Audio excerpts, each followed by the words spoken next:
Hello, Westford. This week, the Board of Health updated its body art regulations.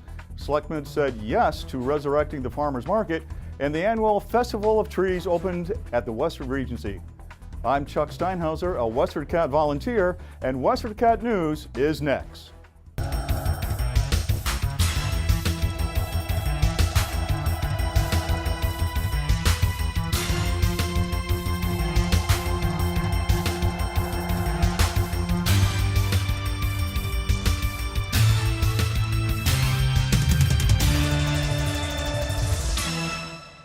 Before we get started, I'd like to remind you to subscribe to our free daily newsletter with all the latest Westford news delivered to your inbox. Just visit westfordcatnews.org and click on the red subscribe button in the upper right-hand corner. This week, Middlesex District Attorney Marion Ryan announced the grand jury indictments handed out between September 26th and November 20th. Among those indicted is James Healy, 21, of Westford, charged with possession of a large capacity magazine, carrying a firearm without a license, possession of ammunition, and defacing a firearm serial number. Healy was arrested in March after he was discovered to have a large capacity firearm inside his car. The car was parked on the grounds of the Crisafulli School where he worked as a custodian. Selectmen voted unanimously on December 11th to pump new life into the farmers market by assigning Animal Control Officer Danny Hurd to coordinate it.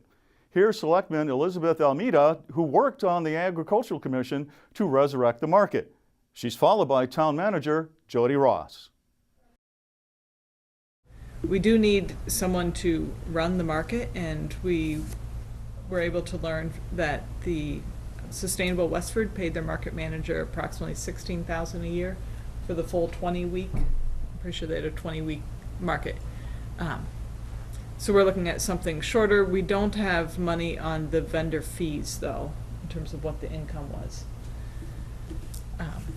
So in theory, it's supposed to be self-sustaining? You know, I really don't know if it was through Sustainable Westford because they also received grant money. So I don't have the details of how much of that salary was paid with vendor fees. And then they also relied on quite a few volunteers. So the only town staff that I was able to find some capacity to take on something like this would be our new animal control officer. And we're... but so, and, you know, he's never run a farmer's market, but he does inspect the barns, and so he knows several of the farmers and things. He's got a college degree and an Air Force veteran. He is willing to work with the AgCom and learn how to manage a farmer's market and give it a whirl this year.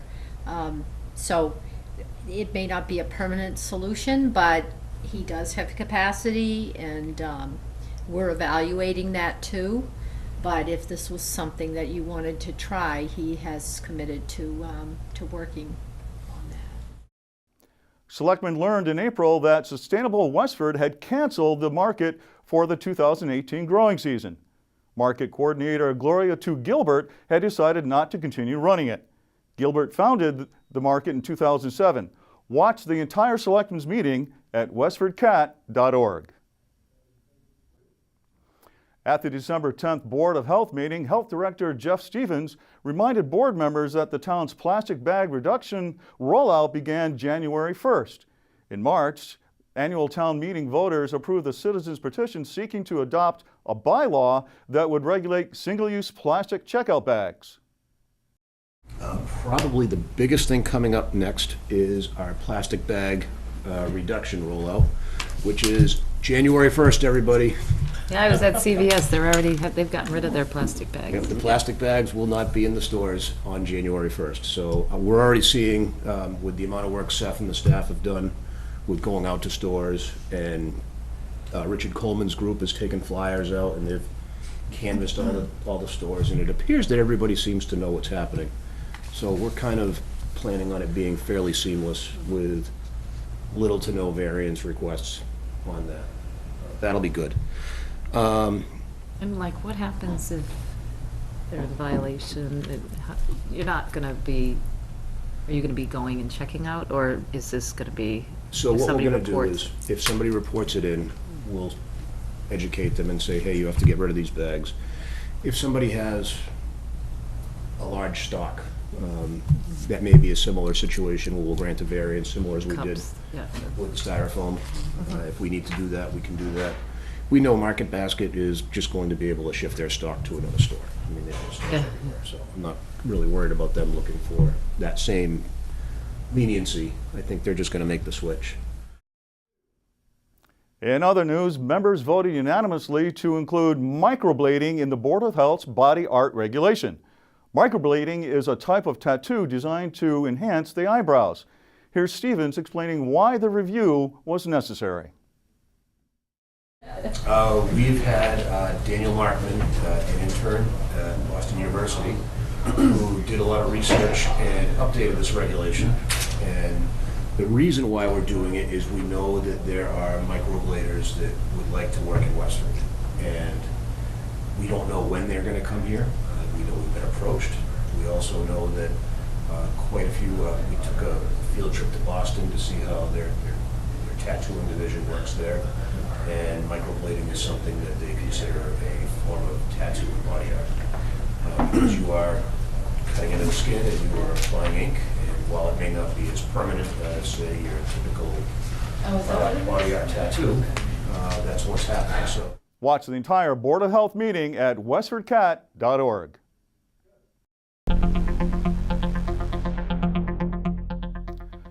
And now for our feature of the week. A small group of parents, including school committee member Chris Sanders, is organizing an evening of narrative storytelling on January 29th. The purpose is to help high-performing or overbooked students find a path to success that isn't necessarily the traditional one. Sanders said the parent group is seeking pitches from adults who have succeeded by taking a different path. Here he is explaining the project to news director Joyce Polino Crane. You need to get a really good GPA and you need to get really good grades and take those AP classes and do lots of extracurriculars and hold leadership positions, all so you can get into this, you're one of your top colleges. And if you don't, what will become of you? And Right. we really feel like that's what they're hearing. It's from peers, maybe from parents sometimes inadvertently, from the culture, maybe it's in the water, but they're hearing that. So we wanted to find a way to give a different message to them that shows them that there's other paths and it's not so narrow and so fraught. And so we're holding a storytelling event. So people who might be fans of the Moth Radio Hour storytelling, this was inspired by that. And we're going to have people come up, a series of individuals, adults, who have been through this, who can tell their story about how they didn't take the obvious path, or they faced a real failure and came out stronger from it, or maybe they didn't go to college, or they went to community college and transferred, or they went to the military, or they took a gap year. So a range of stories that hopefully will inspire our students and our parents, it's really for both, to broaden their idea of what a successful path can look like. I love this in high idea, school. the personal narrative, Personal narrative. how you can succeed without being conventional. Exactly. Yeah, I think that's a great idea. What's the date of the event? It's January 29th, that's a Tuesday. We're looking to hold it at Westford Academy, probably in the Performing Arts Center there. And we're excited to start identifying our storytellers. So we've put a call out on social media and through emails for people who might have a good story to tell. And we'll be looking through those folks and trying to identify the 5 or 6 that will be our storytellers for that night. And so they should contact Challenge Success, or Right. They can How can they reach you? on Facebook. There's a Westford Challenge Success page. They can reach out there. You can email westfordchallengesuccess@gmail.com also, and that will find us. To watch the entire interview with Chris Sanders, visit WestfordCAT.org. The Festival of Trees, Wreaths, and Gingerbread Creations launched on December 7th, and Westford Cat was there at the Westford Regency Inn and Conference Center to capture images of the creations. Each tree, wreath, and gingerbread house was created by someone in the community or a group of people. Viewers are asked to vote for their favorites and to place bids on any tree, wreath, or gingerbread creation they want to take home. Among the contestants are the Live for Live Foundation, an organization that raises awareness of domestic violence, as well as the J.V. Fletcher Library and Westford Cat. Westford Academy Troubadours gave an orchestral performance during the reception. For more information on this year's festival, visit westford.org/funfest. WestfordCAT production coordinator Patty Stocker attended the December 6th Sun Santa Toys for Tots fundraiser, spearheaded by State Representative James Arcero. Here she is with the highlights. It's the biggest one-day fundraising event of the year for the Lowell Sun Santa Fund, the Jim Arcero Sun Santa Toys for Tots fundraiser on Thursday, December 6th. Over 400 supporters came through the doors of the Franco-American Club for this annual affair, bringing together residents, local businesses, elected officials, and others to help support two great causes: the Lowell Sun Santa Fund, which helps families who need assistance during the holiday season, and the U.S. Marine Corps Honor Guard Toys for Tots organization. Attendees were entertained by select members of Chelmsford's Parker and McCarthy Middle School orchestras. Santa stopped by to meet the little ones. Girl Scout Troop number 6056 collected the toys and put them under the tree. And United States Marines were on hand to gather up the toys to bring to the Toys for Tots facility. I met up with Lowell Sun Santa Fund coordinator Nancy Roberts. To explain a little bit about what the Sun Santa Fund is. It was founded 30 years ago. It's our 30th anniversary. Lowell Sun Charities was founded in 1947 by the Costello family, who previously owned the Lowell Sun for over 100 years. They founded Lowell Sun Charities, as I said, in 1947, and then in 1988 began the Sun Santa Fund because they realized that there were people in need. You know, they help throughout the year, but especially at the holiday time, people need help. And so what we do, the Sun Santa Fund does, is work with community partners and individual donors and who raise money to support a voucher system to buy toy and food vouchers or pay for toy and food vouchers. And our clients go through community teamwork in Lowell and the Salvation Army to apply for help, and based on their family size and their need, we supply the vouchers to buy food and toys. So far, per State Representative Jim Arcero, the preliminary numbers come in at over $20,000 raised for the Sun Santa Fund, due in large part to the raffling off of gift baskets and the bidding on of the silent auction items donated by local residents and businesses. To find drop-off locations near you, go to toysfortots.org.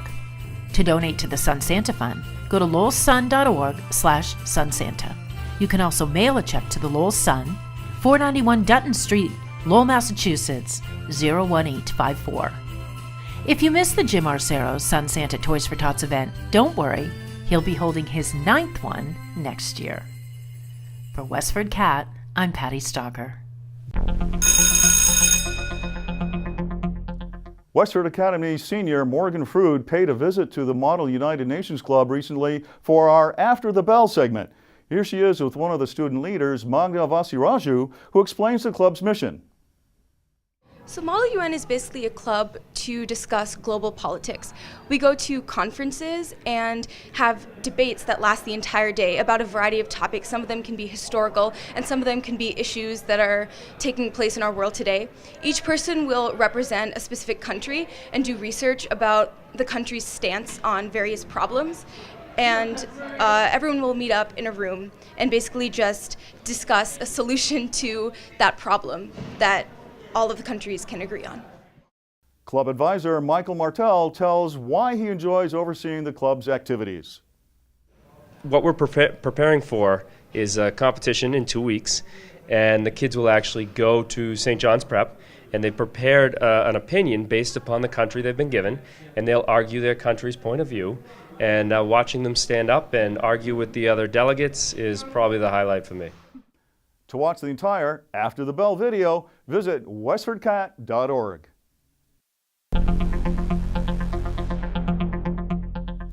Adoptable pet Maze, a 1-year-old pit bull mix, is now available for adoption at the Lowell Humane Society. Here's WestfordCAT's production coordinator, Patty Stocker, with more. I stopped by the Lowell Humane Society this week to hang out with Maze, a friendly and playful 1-year-old pit bull mix who's looking for her forever home. Here's shelter volunteer Roger Logeman with more. So this is Maze. Maze is a 1-year-old pit bull mix, very gentle, good with dogs and cats. She is a year old, so she's still got a little puppy in her. She's only been with us since about the very last day of November, and so she still needs to be spayed before she can go home. But other than that, she's in great health and is ready to go. I think she was surrendered because she got too big for make the landlord happy where she was living. Maze is a very low-key dog in the kennel, but obviously a lot of energy when she gets a chance to get out and walk and play. So since she's a year old, she's not going to get much taller than this. She may fill out some. I would guess that over the next couple of years she'll get a little heavier, a little more muscle, but she's not going to get much bigger. So when I walk her, she is very curious about everything, but she doesn't tend to chase squirrels or rabbits, other dogs. She's very calm and non-reactive when we walk by strangers on the street. Curious, but not reactive. You can see the nose working and the ears working. She's really paying attention to everything going on around her. And just a beautiful dog. We've had some dogs that have been here quite a while. I think Maze is going to be one that doesn't last very long. If you think you'd like to provide Maze with her forever home, or would like more information on donating to or volunteering at the Lowell Humane Society, visit them Tuesday through Sunday at 951 Broadway Street in Lowell, or go to lowellhumanesociety.org. Call 978-452-7781. You can also find them on Facebook. For WestfordCAT, I'm Patty Stalker.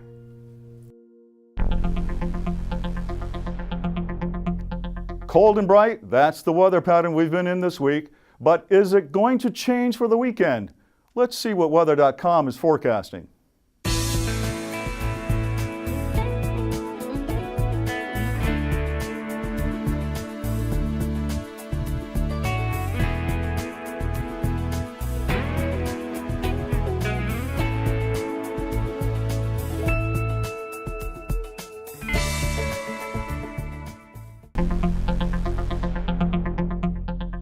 Here's WestfordCAT board member Betsy Alvarez with suggestions for things to do in the area.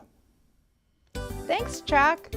J.V. Fletcher Library patrons can enjoy holiday fun for everyone with Steve Blunt on Wednesday, December 19 at 10:30 a.m.